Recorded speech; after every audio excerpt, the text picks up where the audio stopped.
வணக்கம்.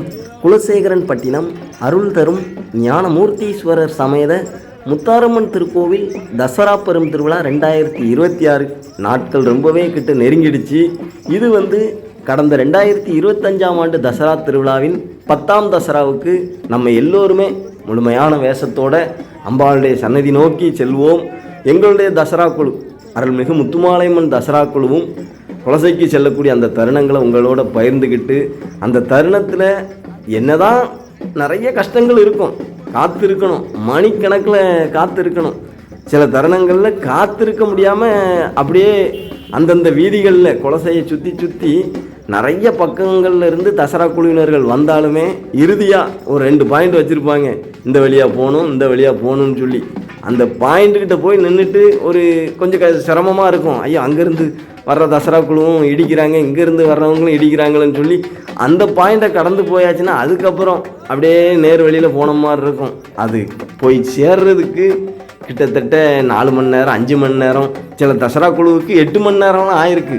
8 மணி நேரங்கள் ஆனாலும் சரி, அசராம சாமிமார்கள் அந்த அருளாட்டமும் சரி, இளைஞர்களுடைய ஆன்மீக ஆட்டமும் ரொம்ப சிறப்பாகவே இருக்கும்.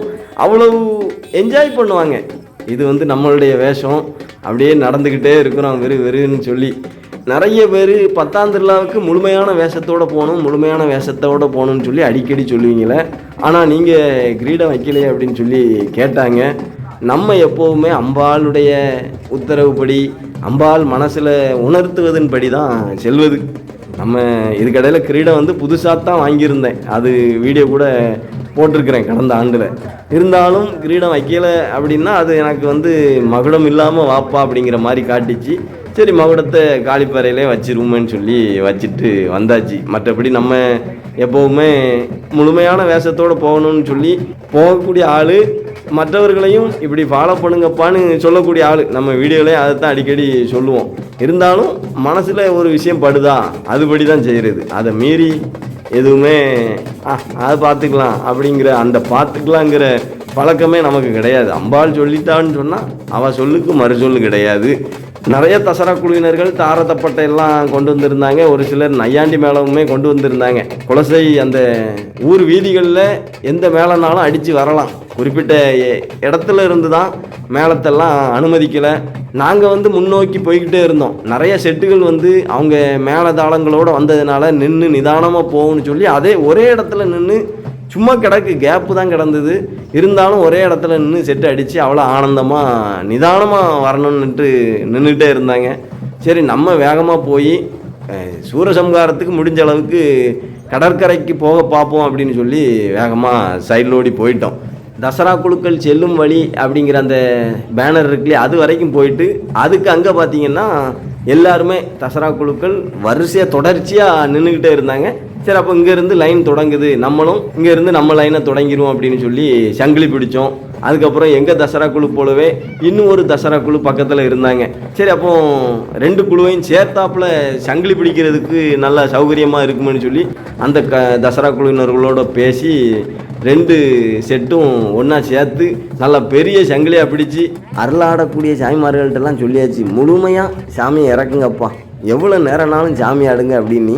அதே போல் ஆன்மீக ஆட்டம் ஆடக்கூடிய இளைஞர்கள்ட்டையும் தசராவை நல்லா கொண்டாடுங்கடா, நல்லா ஆடுங்க பாடுங்க, யார்கிட்டையும் இடிச்சுக்கிட்டே வச்சுக்கிட்டேன்னு சொல்லி சரவலை கூட்டிடாதீங்கன்னு சொல்லி அவங்களையும் என்ஜாய் பண்ணுங்க அப்படின்னாச்சு.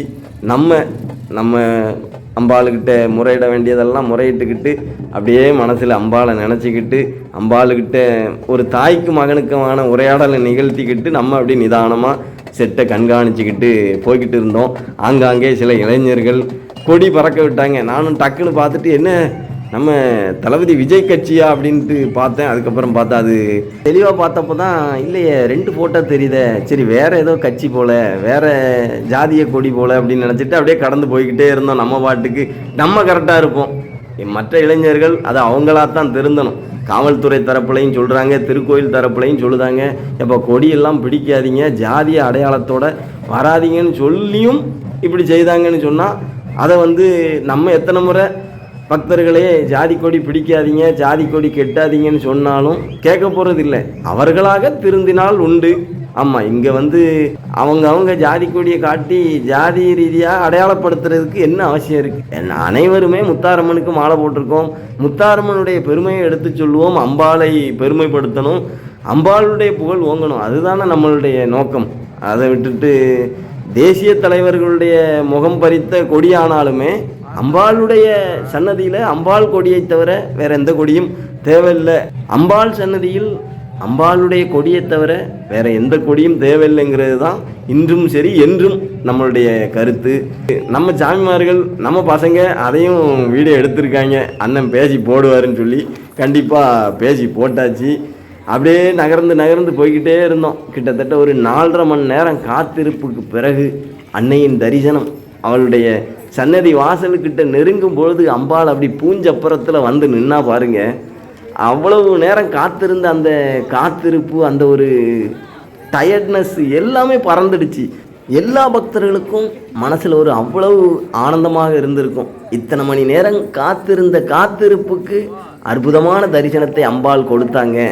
சப்பரத்தில் அம்பாள் எழுந்தருளி தீபாராதனைகள்லாம் நடந்த அந்த அற்புத தரிசனம் கண்டு மனம் அப்படியே உருகிடுச்சு. இவ்வளவு நேரம் காத்திருந்தது, கால் வலி, முட்டு வலின்னு எல்லாமே அப்படியே மறந்து, அம்மா தாயே இது போதும்மா, எனக்கு உன் தரிசனம் அற்புதமான தரிசனம் கிடச்சிது தாயே அப்படின்னு சொல்லி அவ்வளவு அருமையாக மனசில் வேண்டிக்கிட்டு எல்லா பக்தர்களுமே அந்த ஓம்காளி ஜெய்காளிங்கிற கரகோஷம் அப்படி சத்தம் அதிர்ந்தது.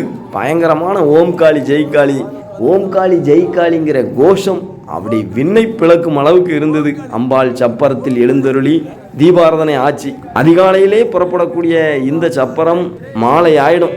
மாலை திருக்கோயில் வந்து சேர்ந்த பிற்பாடு தான் அம்பாளுக்கு காப்பு வெட்டி கொடி இறங்கிய பிற்பாடு பக்தர்களுக்கு காப்பு வெட்ட ஆரம்பிப்பாங்க.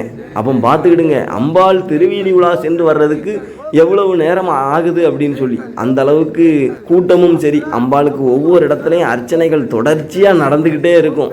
அப்படி அதிகாலையில் புறப்படுற அம்பாளுடைய சப்பரம் மாலை ஆயிடும் திருக்கோயில் வந்து சேருவதற்கு. அம்பாள் சப்பரம் புறப்படுற வரைக்குமே எல்லா தசராக்களுமே ரொம்ப மெல்ல நிதானமாக தான் நகர்ந்தாங்க. ஏன்னா அம்பாள் தரிசனத்துக்காகத்தான் எல்லோருமே வந்திருக்கிறோம். அம்பாள் தரிசனம் நம்ம கண்ணெதிரே கிடைக்கும் பொழுது அப்படி எப்படி ஓடிட முடியும்? எல்லா தசரா குழுவினர்களும் நல்லா நின்று நிதானமாக அம்பாளை தரிசனம் பண்ணிட்டு அப்படியே நகர்ந்து அம்பாளுடைய முன் மண்டபத்துக்கு நேர் எதிரே அப்படி போய் நின்று அத்தனை சாமிமார்கள் அப்படி எந்த அளவுக்கு உக்கிரமாக காளியை இறக்க முடியுமோ அந்த அளவுக்கு உக்கிரமாக இறக்கி அருளாடிக்கிட்டு இருந்தாங்க. நம்ம ஒவ்வொரு சாமிமார்களுடைய அருளாட்டத்தையும் பார்த்து வணங்கிக்கிட்டு அம்பாளை வணங்கிக்கிட்டு, அம்மா தாயே திருப்தியாக தசரா குழுவை உன் கோட்டைக்கு அழைச்சி வந்தாச்சு தாயேன்னு சொல்லி அம்பாளுக்கு நன்றி சொல்லி அம்பாளுக்கிட்ட முறையிட வேண்டிய விஷயங்களை எல்லாம் முறையிட்டு மீண்டும் அம்பாளுக்கு நெஞ்சார்ந்த நன்றிகளை சொல்லி அம்பாளுடைய சன்னதியை கடந்து நேராக கடற்கரைக்கு போயிட்டோம். 2025 தசரா பெரும் திருவிழாவை சிறப்பாக முடித்தோம். எல்லா பக்தர்களுக்கும் ரொம்பவே திருப்தியாக இருந்திருக்கும். இந்த 2026ஐயும் மிக திருப்திகரமாக நடத்துவோம். அம்பாள் நடத்தி தருவான்னு சொல்லி அம்பாளிடம் வேண்டுவோம். நல்லதே நடக்கும். நன்றி, வணக்கம். இனிய தமிழோடு உங்கள் சிவா.